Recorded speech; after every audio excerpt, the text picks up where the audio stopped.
A few months back, when things really weren't going the Cavaliers' way, the rumors really started up about LeBron James leaving Cleveland again. And now that he not only lost to the Warriors in the finals, but got swept, the rumors have only gotten hotter recently, leading to most people, including myself, believing that LeBron is gonna leave the Cleveland Cavaliers and find a new team that could help him win another NBA championship.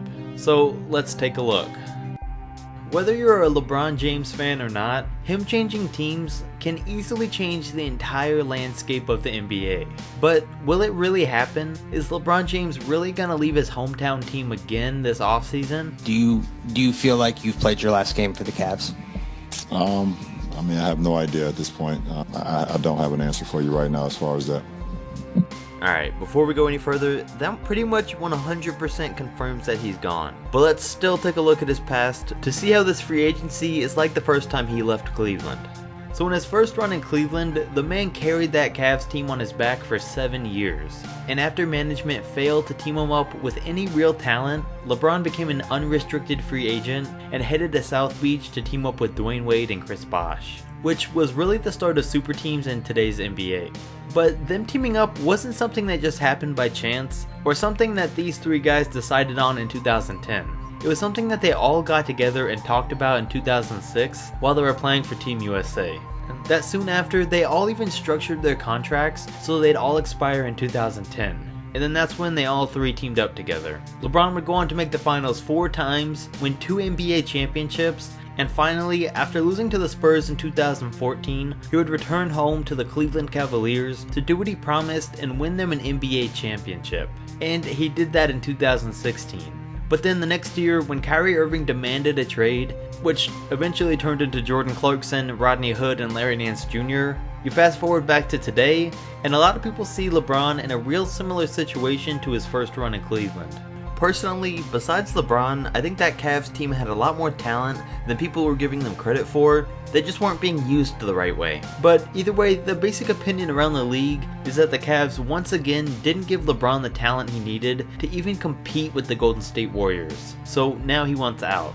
And for any doubters out there, there's all the evidence in the world to show that he will be changing teams this offseason. I mean, when he left the Cavs the first time, and when he left the Heat, he let the rumors happen, he didn't sign an extension, and he let himself become an unrestricted free agent before he eventually told the world that he was signing somewhere else. And that's the exact way things have gone so far this year. And then on top of all that, there's the fact that the Cavaliers screwed up the Kyrie Irving situation by getting an injured Isaiah Thomas in return, and then when that didn't work, they traded half their roster to restart things, and it still didn't work.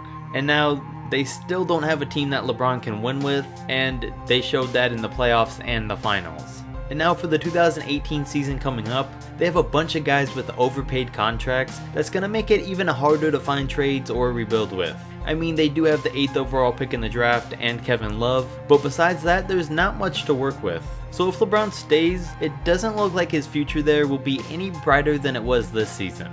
And he would just be staying to be the hometown hero, but I think if that was really his goal, he would have signed an extension already. The man's already fulfilled his promise and brought the Cavs a championship. It'd be a great story for him to retire with the Cavs, but besides that, it doesn't do him any good to stay, which is why I definitely think he'll be leaving this offseason. So that brings up the question of what's next for LeBron James. Now I definitely don't think this is a situation that he's discussed and planned out with anyone like he did with Bosh and Wade. Instead, I think he's going to really have to weigh his options throughout the league. So that's what we're going to look at. Now places like the Miami Heat, the Golden State Warriors, and the Boston Celtics have been thrown around a little bit, but I think there's a 0% chance he ends up with any of those teams for obvious reasons that I shouldn't even go into, but just real quick, there's nothing for him on the Heat except nostalgia. The NBA would go bankrupt if he joined the Warriors, and Kyrie went to the Celtics to get away from LeBron. So he's not going to any of those places. But with that being said, the 3 teams that have been suggested the most, that I would say he probably does have the best chance of going to, are the 76ers, the Lakers, and the Rockets. So let's look at Philly first.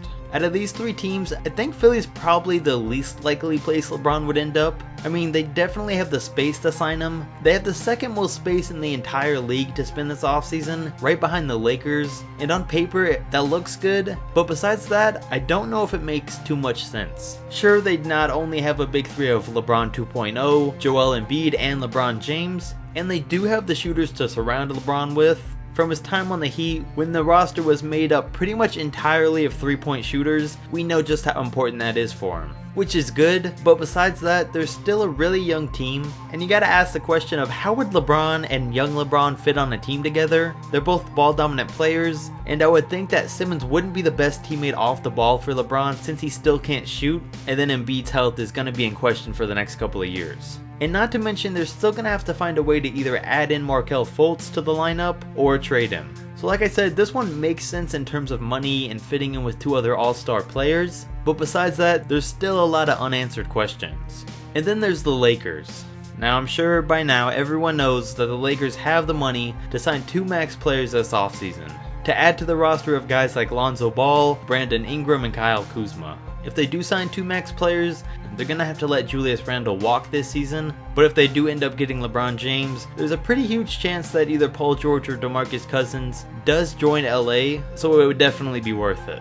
I don't know on this one though, because they either have to sign a few more solid role players, trade a couple other young guys, or just go into the playoffs with a team full of guys with no playoff experience, led by 2 stars. It'd be interesting to see if they'd blow up their future team to get LeBron all the pieces he needs to win an NBA title right now. But either way, a team of LeBron James and either PG-13 or DeMarcus Cousins could definitely make some noise. I mean, I don't know how far they'd go in the West, but we'd finally get to see LeBron play in a good conference and see if those 8 straight finals were from just playing in the Eastern Conference or not.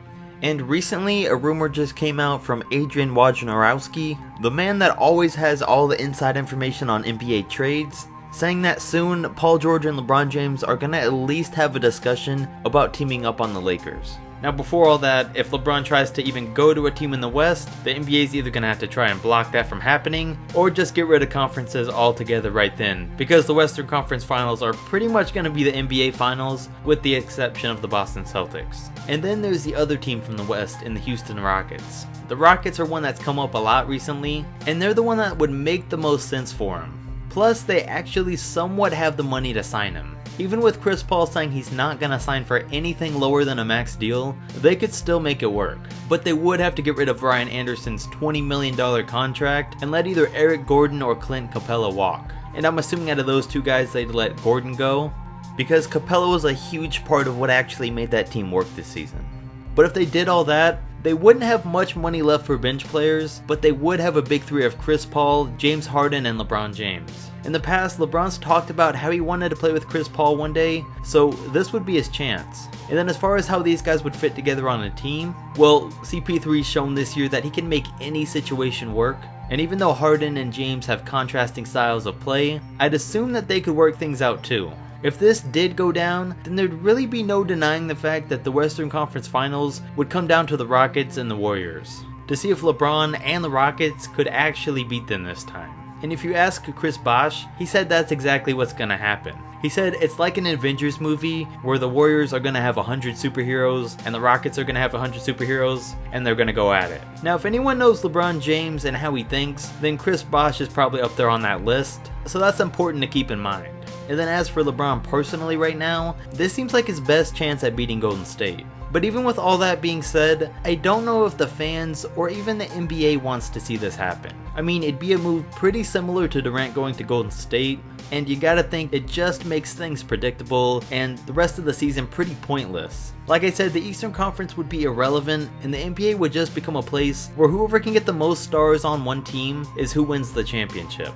It's already the problem today that LeBron started by going to the Heat in 2010, but now it would just be taken one step further. And a problem like this is a lot easier to start than it is to stop. Teams aren't just going to sit back and let these guys sit at the top of the NBA for the rest of their careers. They're all going to try to put together their own super teams to compete, which is what we're starting to see. Which means a lot more super teams and a lot more bad teams without a star player across the board. So overall, as you can see, there's a lot of pros and cons to this, and there's a lot that's going to go into whatever decision LeBron makes. Not just for his career, but for the entire state of the NBA. So definitely comment your thoughts down below, and I want to know where you guys think LeBron's going to end up. So use the first link in the description for a poll to vote on where you think he's going to sign. And as always, don't forget to like, subscribe, and I'll catch you next video.